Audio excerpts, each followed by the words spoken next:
just lost game 3 of the NBA Finals, and I can confidently say that Donald Trump is responsible partially for this loss. He completely ruined the vibe. New York City was excited, it was happy, and then he decided, I'm going to show up to game 3 and ruin everything. The watch party outside of Madison Square Garden got shut down. It took hours for people to get into the building because the lines were like hours long. And then at the game, he got booed and then fell asleep in the middle of it. In the middle of an NBA final game, Donald Trump was passed out in the suite that he was in. The vibes were off, and it's because Donald Trump decided to go to the game. MAGA can rage all they want, but they know it's true. All right, so this is a take. Obviously, the Knicks lost game 3 of the NBA Finals to the Spurs, and a lot of people are blaming Trump for attending the game. Um, so what is the word? Superstitiously, if we're believing in superstitions and we're believing in like jinxing and that a curse and that type of bad mojo, all that, I think that's fair to say. If we're looking at uh if we're looking at probability, because the Knicks up until last night, we're on a 13-0 winning streak. That means they won 13 games in a row.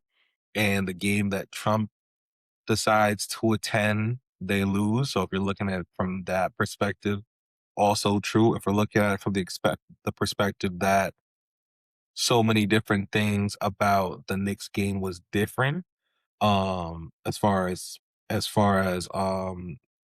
TSA type having to get into the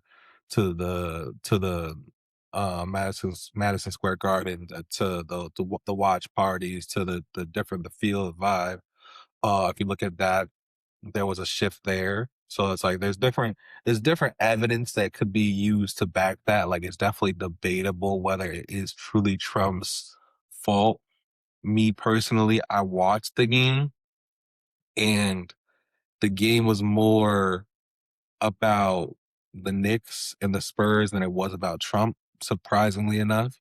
Um, and the Knicks could have played better. The Knicks only lost by 4 points.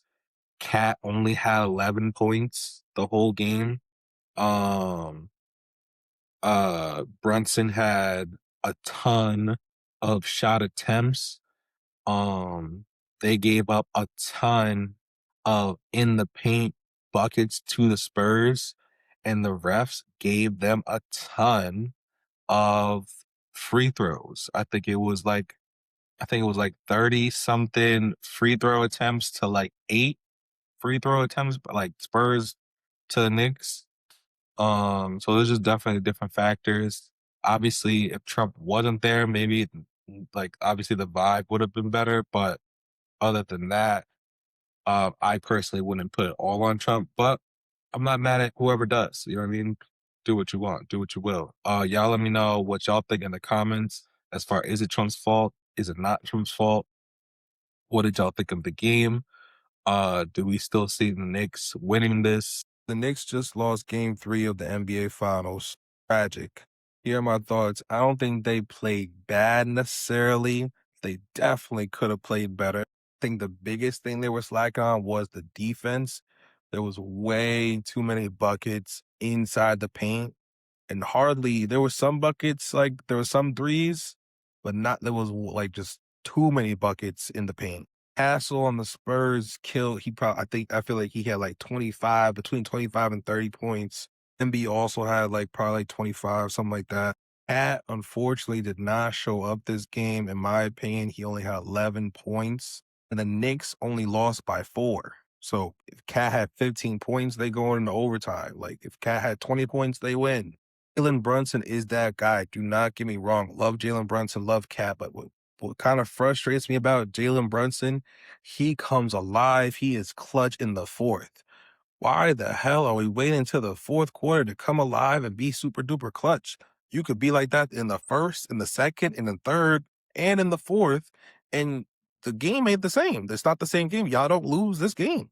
Oh, another thing, Wemby is slowly turning into the finals villain because the refs clearly favor the Spurs, and Wemby is definitely taking advantage of that. I don't know how many dirty plays, dirty, like flagrant fouls he's just getting away with. He like grabbed Brunson by the neck, threw him down, laughed about it. He's pushing everybody, like just and not getting no calls for it. He's just being just mad dirty, playing dirty basketball, which is the opposite of how he's been playing up until now. They were saying that he wasn't physical enough, and now he's being like ridiculously physical. But honestly, biggest things is that Spurs was getting too many points in the paint. They are not like that. Castle's not like that. Y'all made him look like LeBron out there, so put a body on Castles and like don't allow him to just keep getting buckets in the paint. Cat, you need more buckets. Like we was talking about Cat being the MVP, not after this game, but like I said, it's only one game. It's 2-1. So like I said, but when they won the second game, I was like, they might not be. I don't know if they're gonna be Knicks in 4, but they definitely gonna be Knicks in 5 and Knicks in 6 or whatever. So they definitely not gonna be Knicks in 4. But they could still be Knicks in 5 or Knicks in 6 and whatnot. So it's still go Knicks, but y'all gotta close up that paint and do what y'all been doing. Y'all was just on a 30-0 run. So like 2 more games, let's close it out. Go Knicks. And y'all let me know what y'all think in the comments. Hey, if you guys like this video, make sure you check out these videos where we talk more about music, dating, and real life situations. Thank you for supporting the podcast. Make sure you check out these videos and make sure you subscribe. Peace.